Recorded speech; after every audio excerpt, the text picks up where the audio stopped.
السلام علیکم ناظرین، صبا نیوز میں عابد علی آرائی حاضر ہے۔ آج ہمارے ساتھ موجود ہیں سینئر صحافی مطیع اللہ جان صاحب۔ ان سے آج ہم جمہوریت کے بارے میں پوچھیں گے کہ جمہوریت کی اصل روح کیا ہے اور پاکستان میں جمہوریت کا کیا مستقبل ہے، اور اس وقت جمہوریت ہے وہ کس نہج پہ کس طرح چل رہی ہے۔ تو مطیع اللہ جان صاحب، آپ کو خوش آمدید کہتے ہیں۔ آپ یہ بتائیے گا کہ جمہوریت جو ہے اس کی روح کیا ہے، جمہوریت کس طرح کے رویوں کا نام ہے؟ یہ آپ نے بہت ہی بنیادی سوال کیا ہے۔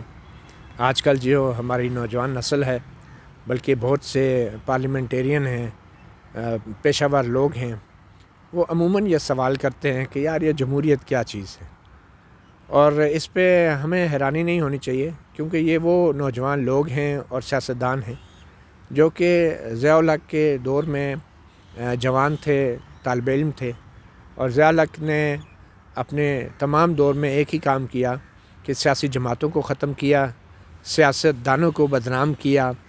پہلے ضیاء الحق کے دور میں سیاستدانوں کو کافر قرار دیا جاتا رہا، پھر جنرل مشرف کے دور میں سیاستدانوں کو کرپٹ قرار دیا جاتا رہا، اور آج بھی وہ جنرل ضیاء الحق کی باقیات ہیں جو سیاست اور سیاستدانوں کو اور سیاسی جماعتوں کو اور سیاسی عمل کو بدنام کرنے پہ لگی ہوئی ہیں۔ تو سوال پھر یہ پیدا ہوتا ہے کہ جمہوریت ہے کیا؟ یہ نوجوان لوگوں کو یہ سبق پڑھایا جا رہا ہے کہ ریاست بچاؤ، سیاست نہیں ریاست بچاؤ۔ تو میں یہ کہنا چاہتا ہوں کہ کوئی بھی 21ویں صدی میں جو مہذب ممالک ہیں وہ سیاست کے بغیر ان کا کوئی وجود نہیں ہے، اور سیاست کوئی غلط چیز نہیں ہے۔ سیاست تو عوام کے بولنے کی آزادی کا نام ہے، سیاست تو عوام کو اقتدار میں شامل رکھنے کا نام ہے، سیاست تو عوام کو جواب دہ ہونے کا نام ہے حکومتوں کا۔ تو سیاست بری چیز نہیں ہے۔ اب آمریت اور جمہوریت میں فرق کیا ہے؟ کیوں جمہوریت جو ہے وہ واحد ایک راستہ ہے کسی بھی مہذب معاشرے کے لیے؟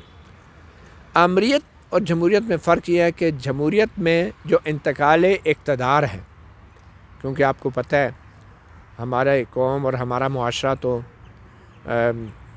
اکتا جاتا ہے یکسانیت سے، تو جمہوریت کی خوبصورتی یہ ہے کہ وہ یکسانیت پیدا نہیں ہونے دیتی۔ 3 سال بعد، 4 سال بعد، کبھی 2 سال بعد لوگ احتجاج کرتے ہیں، حکومت کو بدلنے کی کوشش کرتے ہیں۔ تو آمریت میں یہ ہے کہ یکسانیت ہو جاتی ہے، 10 سال ایک فوجی آمر بیٹھا رہتا ہے، ہمارے ملک میں بھی یہ ہوا، اور کئی ممالک میں 30 40 سال تک آمر جو ہیں وہ حکومت کرتے ہیں، تو یکسانیت ہو جاتی ہے۔ تو جمہوریت جو ہے وہ انتقال اقتدار کا ایک پرامن طریقہ ہے۔ پرامن اس لیے میں کہوں گا، چاہے ایک ووٹ کی بھی اکثریت ہو، تو یہ آئین کے اندر یہ معاہدہ ہے، یہ طے پا گیا ہے کہ اکثریت کی حکمرانی ہوگی، تو اس کا احترام کرتے ہیں لوگ معاشرے میں، اور چپ کر کے اس جتنے والے کو حکمران مان لیتے۔ تو یہ خوبصورتی ہے جمہوریت کی۔ آمریت میں انتقال اقتدار جو ہے وہ بلڈ شیڈ ہوتا ہے، اس میں خون خرابہ ہوتا ہے، اس میں جو تبدیلی ہوتی ہے وہ قتل عام کے بعد ہوتی ہے اور ظلم کے بعد ہوتی ہے۔ کیا جمہوریت کسی رویے کا نام نہیں ہے؟ آمریت کے اندر بھی کوئی جمہوری رویہ سامنے آ سکتا ہے؟ دیکھیں، آمریت کے اندر جمہوریت رویہ بالکل ایک جھوٹ ہے۔ جمہوری رویہ جو ہے وہ آمریت کے اندر نہیں ہوتا یا آمریت کے ساتھ نہیں ہوتا۔ جمہوری رویہ جمہوری ہوتا ہے۔ یہ جو یا وہ جمہوری رویہ ہوتا ہے یا نہیں ہوتا، یہ نہیں ہوتا کہ ٹھیک ہے جی آمریت بھی ہے لیکن جمہوریت بھی چل رہی ہے، اس طرح نہیں ہوتا ہے۔ جمہوریت ایک سیاسی عمل کا نام ہے جس میں لوگوں کو بولنے کی آزادی ہو، سوچنے کی آزادی ہو، تحریر کی آزادی ہو، تقریر کی آزادی ہو، اور ان تمام آزادیوں کی بنیاد پہ لوگوں کو جب معلومات ملتی ہیں تو وہ اپنی ایک رائے قائم کرتے ہیں، اس رائے کی بنیاد پہ وہ ووٹ دیتے ہیں اور اچھے لوگوں کو منتخب کرتے ہیں۔ تو یہ ساری آزادیاں جڑی ہیں جمہوری عمل سے اور انتقال اقتدار سے، ووٹ سے جڑی ہیں۔ پاکستان میں جو موجودہ جمہوری نظام چل رہا ہے، کیا اس کو آپ پورا مکمل جمہوری کہہ سکتے ہیں؟ کیونکہ اسلامی جمہوریہ پاکستان جمہور کے نام سے جڑا ہوا ہے، تو یہ جو جمہوریت ہمارے ہاں چل رہی ہے، اس کو آپ اپنے علمی بنیاد پر یہ کس سطح پہ دیکھتے ہیں؟ دیکھیں، پاکستان کے اندر اس وقت میں نہیں سمجھتا کہ یہ جمہوریت ہے، کیونکہ جمہوری لباس تو پہنا ہوا ہے ہمارے قائدین نے، حکمرانوں نے، مگر وہ جمہوریت ہے نہیں۔ شیروانی پہن لینے سے کوئی انسان نہیں بن جاتا یا وزیر اعظم نہیں بن جاتا۔ اسی طرح کالا کوٹ پہن لینے سے نہ کوئی وکیل بنتا ہے نہ جج بنتا ہے۔ اسی طرح صرف قلم اٹھا لینے سے یا ہم لوگ مائکروفون اٹھا کے ہم صحافی نہیں بن جاتے۔ اس کے لیے ہمیں اپنے کام سے، اپنی باتوں سے، اپنے عمل سے ثابت کرنا ہوتا ہے کہ ہم پروفیشنل ہیں۔ تو جو موجودہ نظام ہے یہ بھی جمہوری بالکل نہیں ہے، اس لیے کہ نہ تو یہ الیکشن جو ہیں صاف اور شفاف ہوئے ہیں، یہ سیاسی انجینئرنگ کا نتیجہ ہے، اور اب جو حکمران آئے ہیں وہ بااختیار بھی نہیں ہیں، اور فیصلے جو ہیں وہ فوج کی اسٹیبلشمنٹ کرتی ہے، پارلیمنٹ نہیں کرتی، وزیر اعظم نہیں کرتا، ہماری عدالتیں جو فیصلے کر رہی ہیں وہ بھی دباؤ میں کرتی ہیں۔ تو یہ جمہوریت نہیں ہے۔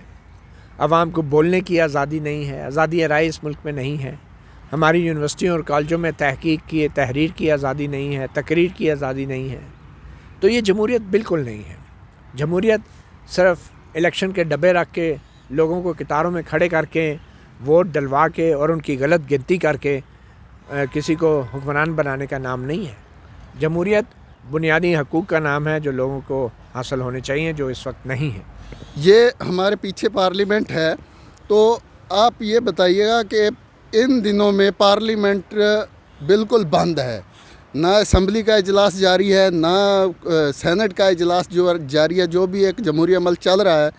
تو اس طرح کے رویے جو سیاستدانوں کے ہیں، جو پارلیمنٹ کے اندر عوام نے منتخب کر کے بھیجے ہیں، اب پی ڈی ایم جو ہے وہ استعفوں کے پیچھے لگی ہوئی ہے۔ کیا عوام ان لوگوں کو ووٹ اس لیے دیتے ہیں کہ یہ اپنی سیاست کے لیے استعفے جمع کرا کے اور پارلیمنٹ سے باہر ہو جائیں اور ایک جو آئینی پروسیس ہے اس کو وہ ختم کر دیں؟ دیکھیں، پارلیمنٹ کے اندر اور پارلیمنٹ کے باہر جو بھی سیاست ہوتی ہے وہ عوام کے لیے ہی ہوتی ہے نا۔ اس وقت جو عوام کا معاشی طور پہ، سیاسی طور پہ، سماجی طور پہ قتل ہو رہا ہے، تو کیا اس کے اوپر اپوزیشن جماعتوں کو خاموش ہو جانا چاہیے؟ کیا اس کے اوپر میڈیا کو خاموش ہو جانا چاہیے؟ میڈیا کو آنکھیں بند کر لینی چاہیے، ہماری عدالتوں کو آنکھیں بند کر لینی چاہیے؟ تو میں نہیں سمجھتا کہ یہ جو اپوزیشن جماعتیں احتجاج کر رہی ہیں یا استعفوں کی بات کر رہی ہیں یہ کوئی غیر جمہوری عمل ہے۔ یہ بالکل جمہوری عمل ہے، اور اصل جمہوریت کی بحالی کے لیے ہے۔ ہم سب، آپ بھی صحافی ہیں، عابد صاحب، میں بھی صحافی ہوں، ہمیں پتہ ہے کہ میڈیا کے ساتھ کیا ہو رہا ہے، ٹھیک ہے؟ تو اس کے اوپر مزاحمت کرنا ہم سب کا فرض ہے، نہ صرف یہ بطور صحافی بلکہ بطور شہری بھی یہ ہمارا فرض ہے کہ ہم سچ بات کو سچ کہیں۔ پارلیمنٹ کا کھل جانا اور یہ ثبوت نہیں ہے کہ جمہوریت کام کر رہی ہے۔ یہ ویسے ہی ہے کہ کوئی دکان کھول کے بندہ بیٹھ جائے تو آپ کہہ دیں کہ جی کاروبار تو بڑا زبردست چل رہا ہے کیونکہ دکانیں کھلی ہوئی ہیں۔ تو دکان کا کھلنا جو ہے اس بات کا ثبوت نہیں ہے کہ ملک میں کاروبار چل رہا ہے۔ دکان سے چیزوں کا فروخت ہونا، چیزوں کا خریدا جانا، مزید سپلائیز آنا، آرڈر ہونا، وہ جمہوریت ہے، وہ کاروبار کے چلنے کا نام ہے۔ تو یہ جب پارلیمنٹ کھلی بھی ہوتی تھی تو کیا ہوتا تھا یہاں پہ؟ ابھی مریم نواز نے کرنل لیاقت کا نام لیا کہ وہ پارلیمنٹ کو چلا رہا ہے۔ اسی پارلیمنٹ میں جب یہ کھلی ہوئی تھی، آپ کو بند ہونے پہ اعتراض ہے، جب یہ کھلی ہوئی تھی تو اس نے کیا ایک سرکاری ملازم کی مدت ملازمت میں توسیع کا قانون نہیں پاس کیا دباؤ میں آ کے؟ تو یہ کون سی پارلیمنٹ کا کھلا ہونا، یہ بند ہونا، یہ کوئی معنی نہیں رکھتا۔ اصل چیز یہ ہے کہ فیصلے کیا ہو رہے ہیں، وہ میرٹ پہ ہو رہے ہیں، جمہوری انداز میں ہو رہے ہیں یا نہیں ہو رہے، اور کیا حکومت بااختیار ہے، کیا وزیر اعظم عمران خان بااختیار ہے، یا وہ کتوں کے ساتھ صرف پیار کرنے کے لیے اس کے پاس وقت ہے، عوام سے پیار کرنے کے لیے ٹائم نہیں ہے اس کے پاس؟ کیا ہمارے جو عدلیہ ہے وہ آزاد ہیں؟ کیا ہمارا میڈیا آزاد ہے؟ تو یہ کہہ دینا کہ پارلیمنٹ بند ہے، کھلی ہے، اس سے کوئی فرق نہیں پڑتا۔ یہ سپریم کورٹ جو ہے چھٹیوں میں بند رہتی ہے تو انصاف نہیں ہو رہا ہوتا۔ مطلب آخری سوال یہ کہ اداروں کو مضبوط کرنے کے لیے جمہوریت کے اندر جو ہے وہ کیا طریقہ کار ہونا چاہیے؟ کیسے یہ ادارے مضبوط ہو سکتے ہیں؟ مختصر جواب دیجیے گا۔ اب دیکھیں نا، اداروں کی عمارت کو مضبوط کرنے کے لیے انہیں کئی بوری سیمنٹ لگانے سے تو آپ مضبوط نہیں کر سکتے نا۔ اداروں کی مضبوطی کا مطلب یہ ہے کہ وہاں پہ عہدے کے اہل لوگ جو ہیں وہ فائز کیے جائیں مختلف ہر ادارے میں، اور پھر عدلیہ آزاد ہو، میڈیا آزاد ہو، حکومت بااختیار ہو، اور بولنے کی آزادی ہو، لکھنے کی، تحریر کی، تحقیق کی، اور یونیورسٹیوں میں نوجوان نسلوں کو سوال کرنے کی اجازت ہو، تحقیق کرنے کی اجازت ہو۔ تو ادارے از خود مضبوط نہیں ہوتے ہیں، اداروں کو ہم سارے مل کے ایک دوسرے کو مضبوط کرتے ہیں۔